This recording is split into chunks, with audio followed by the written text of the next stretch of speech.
Един сигурно се страхува да дойде на гост. Каним го 2 седмици.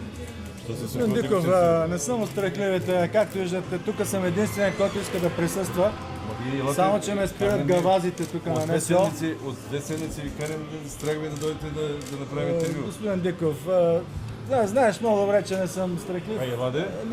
Да, защото ти си много страшен. Не съм страшен, аз съм... Може пък да нямам време, къде знаеш. Имаш време за други предавания, разбира се. Имам да решавам много въпроси. Разбира се, само престраши се и докажи. Да. Както виждаш, аз не съм никак страшен. Ти не си страшен, аз го знам много добре това. Именно, точно така. Ела тогава, докажи, че не те е страх. Защо мислиш, че си център на вселената? Не мисля. Еми тогава престани да се смяташ за центъра. След ще ти олекнеш, ще се чувстваш и по-добре и ще разбереш, че има и други предавания, други журналисти, други медии, не си център. Така едно време се смятали, че Земята, нали знаеш, до преди няколко века, че Земята е център на Вселената, после се оказва, че тя се върти около Слънцето. Така е с теб. Ама докажи го, ела Значи аз съм се доказал прекалено ясно. Други да се доказват. Казва си те страх. От кого ме страхът? Защо? Докажи обратно. Какво те от кого ме страхът? Докажи обратно, не знам. Дай микрофон, айде тук. Не знам. Това са толкова глупости. Добре, ти се държиш махленски, мислиш, че това как ще е?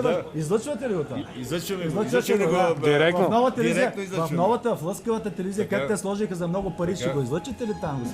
Еми това дето го правиш. Затова те каня там да дойде всичко това. Не, тук е събитието. Само ти отказваш 2 седмици тук сега, що не се интересуваш, що не ме сложил на коленките си от служебния кабинет. В новата власт, нали? Разбрахте се вече, договорихте се. Тишко нещастно, не се правиш на мъж. Не се правиш на мъж, не се правиш на много. В разни педерашчета се правиш на мъж. Не може, миличък, защото не си. Той, който ще ми казва да се доказвам. Аз съм се доказал. Ти, когато си бил там, си козирувал на ЦК на БКП и си изпълнява поръчки в Комсомола, аз съм се доказал. Аз съм се изградил сам. Ти тогава знаеш много добре. И понеже го знаеш, се мъчиш нещо да хвърлиш кълчица върху мен. Само, че няма как да стане. Защото ти няма как да хвърлиш кал върху мен. Ти самия си кълта. Ти самия си лайномета и няма как си уязвим. И няма как това да го представиш за журналистика. Затова сега питай защо, ако си журналист, питай защо не ми пуска тук. Защо стоим час и 20 минути? Питай, аз не те виждам. Идваш да се разправиш с мен. Защо не се разправиш с Райков? Премиера, затова съм дошъл. За това съм дошъл. Айде, влез да ти ви. Айде, ма питай защо не пускаш Сидоров. Дойде Райков, ще питам. Ще питаш, ме си подвиеш опашката. Чакай да видим, може да е подвия наистина. Имаш само прекрасни педалчета там, като ги канеш. Тук не може обаче. Айде, явно имаш проблем по темата за сексуалната ориентация, нещо имаш проблем ли? Май проблем имаш. Спокойно, бъди спокойно. В Париж да си плащаш? Да, бъди спокойно. В Париж по 700 евро да си плащаш? Бъди спокойно. Имаш проблем. Ти какво си плащаш, ти какво получаваш, ще стане по-ясно. Ти какво получаваш? Кой те настани в налъцкавата служба в новата телевизия? За колко хиляди получаваш? Колко ти е за? Кажи да чуем. Много. Колко? Много бе. Кажи колко бе. Частна телевизия. Частна телевизия, частна фирма. 10 бона, 15, колко? Много, достатъчно. За да мога да говоря каквото си искам. За да служиш на такива измекари като Торато сега пред мен, нали? Отиваш да му се мазнеш сега. Може и да му се мазне, може да не му се мазне. Иди да го питаш, като си големия мъж. Както виждаш, затова съм дошъл. Затова съм дошъл. Ти дошъл, ме стоиш се разправя с мен. Само ти с мълчагата, ела бе. Ела в студиото директно. Ела в студиото, ела.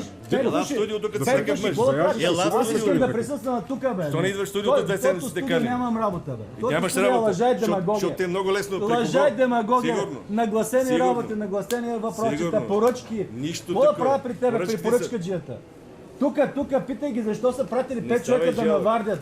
Питай ги защо. Ама те страх. Ще питам. Айде питай. Не се разправи с мене.